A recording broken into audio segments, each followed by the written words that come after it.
ನೀವು ಕಲ್ಪನೆ ಮಾಡ್ಕೊಳ್ಳಿ, ಒಬ್ಬ ಹುಡುಗ ಒಂದು ಸಣ್ಣ ಟೌನ್ನಲ್ಲಿ ಯಾರಿಗೂ ಪರಿಚಯ ಇಲ್ಲ, ಹಣವೂ ಇಲ್ಲ, ಸಪೋರ್ಟ್ ಕೂಡ ಇಲ್ಲ. ಆದರೆ ಒಂದು ದೊಡ್ಡ ಕನಸು ಮಾತ್ರ ಇದೆ, ನಾನು ಯೂಟ್ಯೂಬ್ ಅನ್ನ ಗೆಲ್ಲಬೇಕು ಅನ್ನೋದು. ಇವನು ಆಕ್ಟರ್ ಅಲ್ಲ, ಸಿಂಗರ್ ಅಲ್ಲ, ಪೊಲಿಟಿಷಿಯನ್ ಅಂತೂ ಅಲ್ಲವೇ ಅಲ್ಲ. ಹಾಗಾದ್ರೆ ಯಾರವನು? ಅವನೇ ಜಗತ್ ಪ್ರಸಿದ್ಧ ಅಮೆರಿಕನ್ ಯೂಟ್ಯೂಬರ್ ಮಿಸ್ಟರ್ ಬೀಸ್ಟ್. ಇಂದಿನ ಸ್ಟೋರಿಯಲ್ಲಿ ನಾವು ನೋಡೋಣ ಒಬ್ಬ ಸಾಮಾನ್ಯ ಹುಡುಗ ಹೇಗೆ ಯೂಟ್ಯೂಬ್ ಎಂಬ ಸಾಮ್ರಾಜ್ಯಕ್ಕೆ ಅಧಿಪತಿಯಾದ ಅಂತ. Hi friends, welcome to my YouTube channel Yuva story Kannada. ನಾನು ವಿನೋದ್. ಇದು ಎಂಟರ್ಟೈನ್ಮೆಂಟ್ ಅಲ್ಲ, ಇದು ಥ್ರಿಲ್, ಇದು ಅಬ್ಸೆಷನ್, ಇದು ಸಕ್ಸಸ್ ಫಾರ್ಮುಲಾ. ಇಂದು ನಾವು ಒಬ್ಬ ಅಮೆರಿಕನ್ ಯೂಟ್ಯೂಬರ್ ಬಗ್ಗೆ ಮಾತನಾಡ್ತಿದ್ದೇವೆ. ಯಾರು ಇಡೀ ಜಗತ್ತನ್ನೇ ಆಶ್ಚರ್ಯಕ್ಕೆ ಒಳಗಾಗಿಸಿದ್ದಾರೋ ಅವರೇ ಮಿಸ್ಟರ್ ಬೀಸ್ಟ್. ಇವರ ನಿಜ ಹೆಸರು ಜಿಮ್ಮಿ ಡೊನಾಲ್ಡ್ಸನ್. 2025ರಲ್ಲಿ ಯೂಟ್ಯೂಬ್ನಲ್ಲಿ ಅತ್ಯಧಿಕ ಸಬ್ಸ್ಕ್ರೈಬರ್ಗಳನ್ನು ಹೊಂದಿರುವ ಚಾನಲ್ ಅವರದು. ಸುಮಾರು 400 ಮಿಲಿಯನ್ಗಿಂತ ಹೆಚ್ಚು.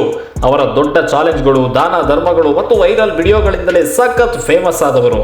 ಬನ್ನಿ ಅವರ ಜೀವನ ಕಥೆಯನ್ನ ಈ ಸ್ಟೋರಿಯಲ್ಲಿ ತಿಳಿಯೋಣ. ಜಿಮ್ಮಿ ಡೊನಾಲ್ಡ್ಸನ್ 1998 ಮೇ 7ರಂದು ಅಮೆರಿಕಾದ ಕ್ಯಾನ್ಸಸ್ನಲ್ಲಿ ಜನಿಸಿದ್ರು.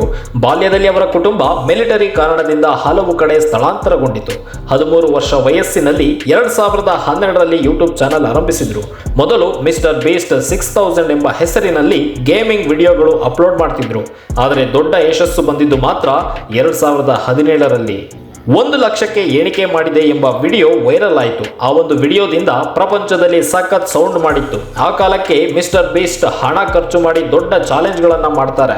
ಜಸ್ಟ್ ಎಕ್ಸಾಂಪಲ್ ಅಂತ ಹೇಳೋದಾದ್ರೆ, ಸ್ಕ್ವಿಡ್ ಗೇಮ್ ರಿಯಲ್ ಲೈಫ್ ವಿಡಿಯೋದಲ್ಲಿ $4,56,000 ಹಣವನ್ನ ಗಿಫ್ಟ್ ಮಾಡಿದ್ರು.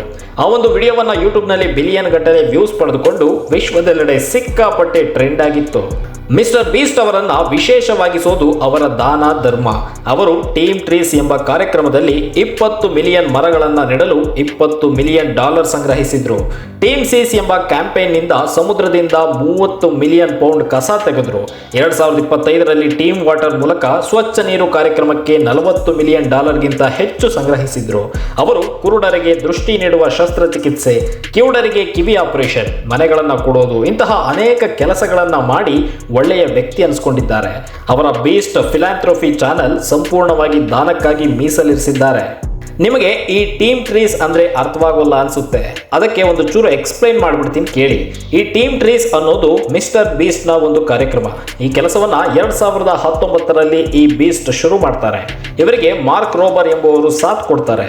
ಆರ್ಬರ್ ಡೇ ಫೌಂಡೇಶನ್ ಸಹಯೋಗದೊಂದಿಗೆ ಈ ಕೆಲಸವನ್ನ ಮಿಸ್ಟರ್ ಬೀಸ್ಟ್ ಹಾಗೂ ಅವರ ಪಾರ್ಟ್ನರ್ ಶುರು ಮಾಡ್ತಾರೆ. ಈ ಕಾರ್ಯಕ್ರಮದ ಗುರಿ ಏನಪ್ಪಾ ಅಂದ್ರೆ, ಸುಮಾರು $20 ಮಿಲಿಯನ್ ಮರಗಳನ್ನ ನೆಡೋದು ಮುಖ್ಯ ಉದ್ದೇಶ ಆಗಿರುತ್ತೆ. ಅದಕ್ಕಾಗಿ $20 ಮಿಲಿಯನ್ ಹಣವನ್ನ ಸಂಗ್ರಹಿಸೋದು, ನಂತರ ಮರಗಳನ್ನ ನೆಡುವಂತಹ ಕಾರ್ಯಕ್ರಮ ಇದು. ಎಲ್ಲವನ್ನು ಸಹ ಶುರು ಮಾಡ್ತಾರೆ ಮಿಸ್ಟರ್ ಬೀಸ್ಟ್. ಈ ಒಂದು ಕಾರ್ಯಕ್ರಮಕ್ಕೆ ಜನರಿಂದ ಒಳ್ಳೆ ರೆಸ್ಪಾನ್ಸ್ ಕೂಡ ಸಿಕ್ಕುತ್ತೆ. ಅವರ ಗುರಿ ಸುಮಾರು $20 ಮಿಲಿಯನ್ ಇತ್ತು, ಆದರೆ ಕಲೆಕ್ಟ್ ಆಗಿದ್ದು $24.9 ಮಿಲಿಯನ್. ತಾವು ಅಂದುಕೊಂಡಿದ್ದಕ್ಕಿಂತ ಹೆಚ್ಚಿನ ಮೊತ್ತ ಸಂಗ್ರಹವಾಯಿತು. ಅದರಂತೆಯೇ ಮರಗಳನ್ನು ನೆಡಲು ಶುರು ಮಾಡಿದರು. ಸುಮಾರು 30ಕ್ಕೂ ಹೆಚ್ಚು ದೇಶಗಳು ಮತ್ತು ಅಮೆರಿಕದ 11 ರಾಜ್ಯಗಳಲ್ಲಿ, ಆಫ್ರಿಕಾ, ಏಷ್ಯಾ, ಲ್ಯಾಟಿನ್ ಅಮೆರಿಕಾ ಸೇರಿದಂತೆ ಹೆಚ್ಚು ಅಗತ್ಯವಿರುವ ಕಾಡುಗಳು, ನದಿ ತೀರಗಳು ಮತ್ತು ವೈಲ್ಡ್ ಫೈರ್ ಅಂದ್ರೆ ಕಾಡ್ಗಿಚ್ಚು ಪ್ರಭಾವಿತ ಪ್ರದೇಶಗಳಲ್ಲಿ ಮರಗಳನ್ನು ನೆಟ್ಟರು.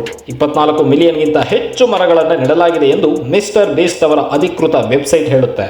2022ರ ಡಿಸೆಂಬರ್ಗೆ ಈ ಕೆಲಸ ಫುಲ್ ಕಂಪ್ಲೀಟ್ ಮಾಡಿ ನಿಗದಿತ ಸಮಯಕ್ಕೆ ಎಲ್ಲವನ್ನ ನಿಭಾಯಿಸಿ ಜನರ ವಿಶ್ವಾಸವನ್ನ ಹೆಚ್ಚು ಮಾಡಿಕೊಂಡ್ರು ಮಿಸ್ಟರ್ ಬೀಸ್ಟ್. ಈ ಒಂದು ಮರಗಳನ್ನು ನೆಡೋದ್ರಿಂದ ಪ್ರಪಂಚಕ್ಕೆ ಮಾರಕವಾಗಿರೋ greenhouse gas, global warming ಎಂಬ ಪಿಡುಗುಗಳನ್ನು ತಡೆಗಟ್ಟಲು ಸಹಾಯ ಮಾಡಿದ್ರು. 24 ಮಿಲಿಯನ್ ಮರಗಳ ಪ್ರಭಾವ ಹೇಗಿದೆ ಅಂದರೆ, 1.6 ಮಿಲಿಯನ್ ಟನ್ಗಳಷ್ಟು ಕಾರ್ಬನ್ ಡೈಆಕ್ಸೈಡ್ ಹೀರಿಕೊಳ್ಳುವ ಸಾಮರ್ಥ್ಯ ಹೊಂದಿದ್ದಾವೆ. ಅಂದರೆ 1.24 ಮಿಲಿಯನ್ ಕಾರುಗಳು ಒಂದು ವರ್ಷಕ್ಕೆ ಎಷ್ಟು ಪ್ರಮಾಣದಲ್ಲಿ ಪೊಲ್ಯೂಷನ್ ಮಾಡುತ್ತೆ ಅಷ್ಟು ಮಾಲಿನ್ಯವನ್ನು ತಡೆಗಟ್ಟುವಂತಹ ಸಾಮರ್ಥ್ಯದಷ್ಟು ಮರಗಳನ್ನು ನೆಟ್ಟಿ ಸಕ್ಸಸ್ ಆದರು ಮಿಸ್ಟರ್ ಬೀಸ್ಟ್. ಮಿಸ್ಟರ್ ಬೀಸ್ಟ್ ಅವರು ಯುವ ಜನರಿಗೆ ಸ್ಫೂರ್ತಿ. ದೊಡ್ಡ ಕನಸು ಕಾಣಿ, ಇತರರಿಗೆ ಸಹಾಯ ಮಾಡಿ ಎಂದು ಹೇಳ್ತಾರೆ. ಇನ್ನು ಮಿಸ್ಟರ್ ಬೀಸ್ಟ್ ಅವರ ಅತ್ಯಂತ ಪ್ರಸಿದ್ಧ ಚಾಲೆಂಜ್ಗಳಲ್ಲಿ ಒಂದು ಅಂದ್ರೆ ಅದುವೇ $4,56,000 squid game in real life ಎಂಬ ವಿಡಿಯೋ. ಇದು 2021ರಲ್ಲಿ ಬಿಡುಗಡೆಯಾದ ವಿಡಿಯೋವಾಗಿದ್ದು, ಸಾವು ಬದುಕಿನ ಅಪಾಯವಿಲ್ಲದಂತಹ ಚಾಲೆಂಜ್ ಇದಾಗಿತ್ತು. ನೆಟ್ಫ್ಲಿಕ್ಸ್ನ ಹಿಟ್ ಸಿರೀಸ್ ಸ್ಕ್ವಿಡ್ ಗೇಮ್ ಅನ್ನ ನಿಜ ಜೀವನದಲ್ಲಿ ಮರುಸೃಷ್ಟಿಸಿದ್ರು.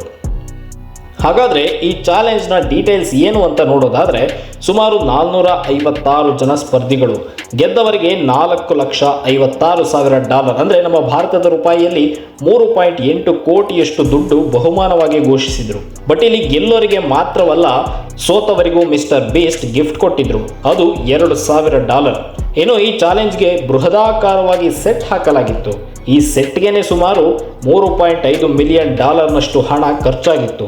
ಅದು ಸಹ ಒರಿಜಿನಲ್ ವೆಬ್ ಸಿರೀಸ್ಗೆ ಹೋಲಿಕೆಯಾಗುವಂತೆಯೇ ಸೆಟ್ ಹಾಕಲಾಗಿತ್ತು.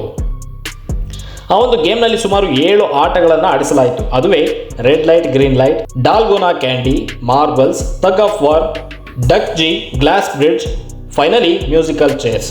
ಈ ಒಂದು ಗೇಮ್ನಲ್ಲಿ ಗೆದ್ದವರು ಪ್ಲೇಯರ್ ನಂಬರ್ 79. ಈ ವಿಡಿಯೋ ಈಗಲೂ ಮಿಸ್ಟರ್ ಬೀಸ್ಟ್ ಅವರ ಅತ್ಯಂತ ಹೆಚ್ಚು ವೀಕ್ಷಣೆಯಾದ ಯೂಟ್ಯೂಬ್ ವಿಡಿಯೋ. 850 ಮಿಲಿಯನ್ಗಿಂತ ಹೆಚ್ಚು ವ್ಯೂಸ್ ಪಡೆದುಕೊಂಡಿದೆ. ಇದು ಅವರ ದೊಡ್ಡ ಸ್ಟಂಟ್ಗಳು ಮತ್ತು ಉದಾರತೆಯನ್ನು ತೋರಿಸುತ್ತದೆ. ಈ ಚಾಲೆಂಜ್ ಅವರ ಕ್ರಿಯೇಟಿವಿಟಿ ಮತ್ತು ಬಜೆಟ್ ಅನ್ನು ಜಗತ್ತಿಗೆ ಪರಿಚಯ ಮಾಡಿಕೊಟ್ಟಿತ್ತು. ಮಿಸ್ಟರ್ ಬೀಸ್ಟ್ ಅವರ ಉದಾರ ಚಾಲೆಂಜ್ಗಳು ಅಥವಾ ದಾನ ಧರ್ಮ ಕಾರ್ಯಕ್ರಮಗಳು ಜಗತ್ತಿನಾದ್ಯಂತ ಪ್ರಸಿದ್ಧವಾಗಿವೆ. ಅವರು ತಮ್ಮ ಮುಖ್ಯ ಚಾನೆಲ್ನಲ್ಲಿ ಮತ್ತು ಬೀಸ್ಟ್ ಫಿಲಾಂಥ್ರಫಿ ಎಂಬ ಪ್ರತ್ಯೇಕ ಚಾನೆಲ್ ಮೂಲಕ ದೊಡ್ಡ ಮೊತ್ತದ ಹಣವನ್ನು ದಾನ ಮಾಡ್ತಾರೆ, ಜನರಿಗೆ ಸಹಾಯ ಮಾಡ್ತಾರೆ. ಇದು ಉದಾರತೆಯನ್ನು ತೋರಿಸುವ ಚಾಲೆಂಜ್ಗಳಂತೆಯೇ ಇರುತ್ತದೆ. 2025ರವರೆಗೆ ಅವರ ಕೆಲವು ಪ್ರಮುಖ ಉದಾರ ಕಾರ್ಯಗಳನ್ನು ನಾವು ಹೇಳ್ತೀವಿ, ನೀವು ಕೇಳಿ. ನಂಬರ್ 1, 1,000 ಕುರುಡರಿಗೆ ದೃಷ್ಟಿ ನೀಡಿದ್ದು. ಕ್ಯಾಟರಾಕ್ಟ್ ಶಸ್ತ್ರಚಿಕಿತ್ಸೆ ಮಾಡಿ 1,000 ಜನರಿಗೆ ಮತ್ತೆ ನೋಡುವ ಶಕ್ತಿ ಕೊಟ್ಟರು. ಇದು ಅವರ ಅತ್ಯಂತ ಭಾವುಕ ವಿಡಿಯೋಗಳಲ್ಲಿ ಒಂದು. ನಂಬರ್ 2, 1,000 ಕಿವುಡರಿಗೆ ಕಿವಿ ಆಪರೇಷನ್ ಮಾಡಿಸಿದ್ದು. ಕಿವಿಯ ಇಂಪ್ಯಾಕ್ಟ್ ಶಸ್ತ್ರಚಿಕಿತ್ಸೆ ಮಾಡಿ 1,000 ಜನರು ಮೊದಲ ಬಾರಿಗೆ ಧ್ವನಿ ಕೇಳುವಂತೆ ಮಾಡಿದರು. ನಂಬರ್ 3, ಟೀಮ್ ಟ್ರೀಸ್ ಅಂತ 20 ಮಿಲಿಯನ್ ಮರಗಳನ್ನು ನಾಟಿ ಮಾಡೋ ಕೆಲಸ 2019ರಲ್ಲಿ ಆರಂಭಿಸಿ 20 ಮಿಲಿಯನ್ಗಿಂತ ಹೆಚ್ಚು ಮರಗಳನ್ನು ನೆಟ್ಟರು. ಪರಿಸರ ಸಂರಕ್ಷಣೆಗೆ ದೊಡ್ಡ ಕೊಡುಗೆ ನೀಡಿದ್ರು Mister Beast. Number 4, Team Seas ಮತ್ತು ಟೀಮ್ ವಾಟರ್. ಟೀಮ್ ಸೀಸ್ ಅಂದರೆ ಸಮುದ್ರದಿಂದ 30 ಮಿಲಿಯನ್ ಪೌಂಡನ್ನು ಕಸವನ್ನು ಆಚೆ ತೆಗೆದರು. ಟೀಮ್ ವಾಟರ್ ಅಡಿಯಲ್ಲಿ ಸ್ವಚ್ಛ ನೀರಿಗಾಗಿ $40 ಮಿಲಿಯನ್ ಹೆಚ್ಚು ಸಂಗ್ರಹಿಸಿ ಲಕ್ಷಾಂತರ ಜನರಿಗೆ ನೀರು ಸೌಲಭ್ಯ ಕಲ್ಪಿಸಿದರು. ನಂಬರ್ 5, ಈ ಥರ ಏನೆಲ್ಲ ಮಾಡಿದ್ರು ಅನ್ನೋದನ್ನು ಹೇಳೋದಾದರೆ 2,000 ಜನರಿಗೆ ನಡೆಯುವ ಶಕ್ತಿ ಕೊಟ್ಟರು. ಊಟ, ಬಟ್ಟೆ, ಮನೆಗಳು, ಶಾಲಾ ಸಾಮಗ್ರಿಗಳು ಲಕ್ಷಾಂತರ ಜನರಿಗೆ ದಾನ ಮಾಡಿದರು. ಬೀಸ್ಟ್ ಫಿಲಾಂಥ್ರಫಿ ಮೂಲಕ ಎಲ್ಲ ವಿಡಿಯೋ ಆದಾಯವನ್ನು ದಾನಕ್ಕೆ ಬಳಸ್ತಾರೆ ಮಿಸ್ಟರ್ ಬೀಸ್ಟ್. ಇಲ್ಲಿ ನಾನು ಟೀಮ್ ಸೀಸ್ ಮತ್ತು ಟೀಮ್ ವಾಟರ್ ಅಂತ ಹೇಳಿದ್ನಲ್ಲ, ಹಾಗಂದ್ರೆ ಏನು ಅಂತ ಸ್ವಲ್ಪ ವಿವರ ಕೊಡ್ತೀನಿ ಕೇಳಿ. ಸ್ನೇಹಿತರೆ, ನಮ್ಮ ದೇಶದಲ್ಲಿ ಗಂಗಾ, ಯಮುನಾ ಅಂತಹ ಪವಿತ್ರ ನದಿಗಳನ್ನು ಕೇವಲ ನದಿಗಳಾಗಿಯೇ ನಾವು ಬಿಟ್ಟಿಲ್ಲ, ನಾವೇ ಮೈಲಿಗೆ ಮಾಡಿ ಮಾಲಿನ್ಯ ಮಾಡಿ ಬಂದ್ಬಿಡ್ತೇವೆ. ಹಾಗೆಯೇ ಈ ರೀತಿ ಮಾಲಿನ್ಯವಾಗಿರೋ ಕೆಲ ಸಮುದ್ರಗಳನ್ನು ಮಿಸ್ಟರ್ ಬೀಸ್ಟ್ ಸ್ವಚ್ಛ ಮಾಡೋ ತೀರ್ಮಾನಕ್ಕೆ ಬಂದ್ಬಿಟ್ಟಿದ್ರು. ಅದರಂತೆಯೇ ಆ ಕೆಲಸವನ್ನ ಬಹಳ ಅಚ್ಚುಕಟ್ಟಾಗಿ ನಿಭಾಯಿಸಿ ಅಲ್ಲಿಯೂ ಸೈ ಎನಿಸಿಕೊಂಡ್ರು. ಟೀಮ್ ಸೀಸ್ ಎಂಬುದು ಮಿಸ್ಟರ್ ಬೀಸ್ಟ್ ಮತ್ತು ಮಾರ್ಕ್ ರೋಬರ್ ಆರಂಭಿಸಿದ ದೊಡ್ಡ ಫಂಡ್ ರೈಸಿಂಗ್ ಕ್ಯಾಂಪೇನ್. ಇದು ಟೀಮ್ ಟ್ರೀಸ್ನ ಫಾಲೋ ಅಪ್ ಆಗಿದ್ದು 2021ರ ಅಕ್ಟೋಬರ್ನಲ್ಲಿ ಆರಂಭವಾಯಿತು. ಈ ಒಂದು ಕ್ಯಾಂಪೇನ್ನ ಮುಖ್ಯ ಗುರಿ ಏನು ಅಂದರೆ ಸುಮಾರು $30 ಮಿಲಿಯನ್ ಹಣ ಸಂಗ್ರಹಿಸಿ ಸಮುದ್ರಗಳು, ನದಿಗಳು ಮತ್ತು ಬೀಚ್ಗಳಿಂದ 30 ಮಿಲಿಯನ್ ಪೌಂಡ್ ಕಸ ತೆಗೆಯುವುದಾಗಿತ್ತು. ಅದರಂತೆಯೇ 2025ರವರೆಗೆ ಸುಮಾರು $34 ಮಿಲಿಯನ್ ಹೆಚ್ಚು ಮೊತ್ತ ಸಂಗ್ರಹವಾಯಿತು. 3,40,80,191 ಪೌಂಡ್ನಷ್ಟು ಅಂದರೆ ನಿಮಗೆ ಸಿಂಪಲ್ ಆಗಿ ಹೇಳಬೇಕಂದ್ರೆ 15,450 ಮೆಟ್ರಿಕ್ ಟನ್ ಕಸವನ್ನ ಸಮುದ್ರಗಳು, ನದಿಗಳು ಮತ್ತು ಬೀಚ್ಗಳಿಂದ ಹೊರತೆಗೆದರು. ಇದು ತಮ್ಮ ಗುರಿಯನ್ನ ಮೀರಿ 4 ಮಿಲಿಯನ್ ಪೌಂಡ್ನಷ್ಟು ಹೆಚ್ಚುವರಿಯಾಗಿ ಕಸವನ್ನ ಹೊರತೆಗೆದಿದ್ರು. ಇದು 2024ರಲ್ಲಿ ಅಧಿಕೃತವಾಗಿ ಮುಗಿದಿದೆ, ಆದರೆ ಇದರ ಪ್ರಭಾವ ಇನ್ನೂ ಸಹ ಮುಂದುವರೆದಿದೆ. ಮಿಸ್ಟರ್ ಬೀಸ್ಟ್ಗೆ ಓಷನ್ ಕನ್ಸರ್ವೆನ್ಸಿ ಅಂದ್ರೆ ಬೀಚ್ ಮತ್ತು ಸಮುದ್ರ ಸ್ವಚ್ಛತೆ ಅಭಿಯಾನದಲ್ಲಿ ಸುಮಾರು 2,000 ಕ್ಲೀನ್ ಅಪ್ ಇವೆಂಟ್ಗಳು, 1,72,000ಕ್ಕೂ ಹೆಚ್ಚು ಸ್ವಯಂ ಸೇವಕರು 73 ದೇಶಗಳಲ್ಲಿ ಕೆಲಸ ಮಾಡಿದ್ರು. ದ ಓಷನ್ ಕ್ಲೀನ್ ಅಪ್ ಎಂಬ ಹೆಸರಲ್ಲಿ ನದಿಗಳಲ್ಲಿ ಇಂಟರ್ಸೆಪ್ಟರ್ಗಳನ್ನು ಬಳಸಿ ಪ್ಲಾಸ್ಟಿಕ್ ತಡೆದರು. ಇದು ನದಿಗಳಿಂದ ಸಮುದ್ರಕ್ಕೆ ಹೋಗುವ ಕಸವನ್ನ ತಡೆಯುತ್ತೆ. ಈ ಕಾರ್ಯಕ್ರಮ ಇಂಟರ್ನೆಟ್ ಮೂಲಕ ಜಾಗೃತಿ ಮೂಡಿಸಿ ಲಕ್ಷಾಂತರ ಜನರನ್ನ ಸೇರಿಸಿತ್ತು. ಟೀಮ್ ಟ್ರೀಸ್ ನಂತೆಯೇ ದೊಡ್ಡ ಯಶಸ್ಸನ್ನು ಸಾಧಿಸಿತ್ತು ಟೀಮ್ ಸೀಸ್. ಇಂತಹ ಕಾರ್ಯಗಳು ಲಕ್ಷಾಂತರ ಜನರ ಜೀವನ ಬದಲಾಯಿಸಿವೆ ಮತ್ತು ಯುವ ಜನರಿಗೆ ಸ್ಫೂರ್ತಿ ನೀಡಿವೆ. ಅವರ ಉದಾರತೆಯಿಂದ ಜಗತ್ತು ಸ್ವಲ್ಪ ಉತ್ತಮವಾಗಿದೆ. ಯೂಟ್ಯೂಬ್ನಿಂದ ಹೊರಗೆ ಅವರು ದೊಡ್ಡ ವ್ಯಾಪಾರಿ ಕೂಡ ಹೌದು. Feastables chocolate brand, Mister Beast burger, Lunchly snacks ಇವುಗಳಿಂದ $1 ಬಿಲಿಯನ್ ವ್ಯಾಪಾರ ಮಾಡ್ತಾರೆ ಮಿಸ್ಟರ್ ಬೀಸ್ಟ್. 2024-25ರಲ್ಲಿ ಬೀಸ್ಟ್ ಗೇಮ್ಸ್ ಎಂಬ ಈ ರಿಯಾಲಿಟಿ ಶೋ ಅಮೆಜಾನ್ ಪ್ರೈಮ್ನಲ್ಲಿ ಬಿಡುಗಡೆಯಾಯಿತು. ಅಲ್ಲಿ $5 ಮಿಲಿಯನ್ ಬಹುಮಾನ ಘೋಷಿಸಿದ್ರು ಮಿಸ್ಟರ್ ಬೀಸ್ಟ್. 2025ರಲ್ಲಿ ಅವರು ತಿಯಾ ಬೂಯಿಸೆನ್ ಅವರ ಜೊತೆ ಎಂಗೇಜ್ಮೆಂಟ್ ಕೂಡ ಆಗಿದ್ದಾರೆ. ಆ ಒಂದು ಗುರುತಿಗೆ ರಿಯಾದ್ನಲ್ಲಿ ಬೀಸ್ಟ್ ಲ್ಯಾಂಡ್ ಎಂಬ ಥೀಮ್ ಪಾರ್ಕ್ ಓಪನ್ ಮಾಡಿದ್ರು. ಸೊ ಫ್ರೆಂಡ್ಸ್, ಇದಾಗಿತ್ತು ಈ ಹೊತ್ತಿನ ಸ್ಪೆಷಲ್ ಸ್ಟೋರಿ. ನೋಡ್ತಾ ಇರಿ ಯುವ ಸ್ಟೋರಿ ಕನ್ನಡ.